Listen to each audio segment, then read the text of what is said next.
Si est un témoignage d'une rare intensité qu'a livré Charles Bietri, dans 7 à 8, dimanche 26 janvier 2025. Le journaliste atteint de la maladie de Charcot a perdu l'usage de la parole et a accepté que ses réponses aux questions d'Audrey Crespo-Mara soient retranscrites grâce à l'intelligence artificielle. Une nouvelle fois, il a rappelé son droit et son envie de mourir dans la dignité. C'est déjà dur de mourir, mais alors mal mourir, c'est la double peine, a-t-il lancé dans un premier temps avant d'ajouter. Souffrir au fond d'un lit d'hôpital, étouffé, ne plus avoir le moindre échange avec ceux qu'on aime et qui ont mal de vous voir espérer la mort tout en sachant qu'il n'y a pas d'issue, c'est dur.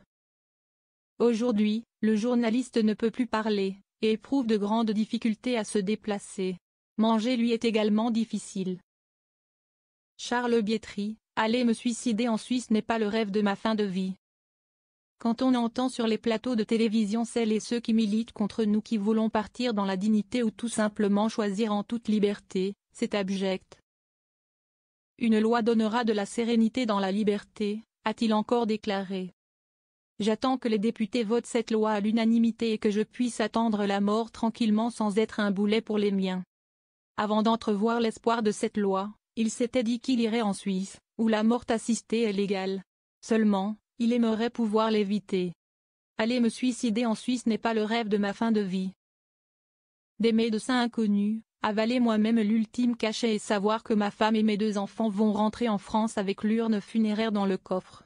Plus j'y pense, moins j'ai envie, a-t-il confié le cœur lourd. Charles Bietri compte bien mourir dans la dignité. Même s'il espère pouvoir éviter ce voyage en Suisse pour ces derniers jours, il a pourtant expliqué avoir déjà tout réglé. Si en France les conditions ne sont pas réunies pour une mort douce et à peu près calme, j'irai.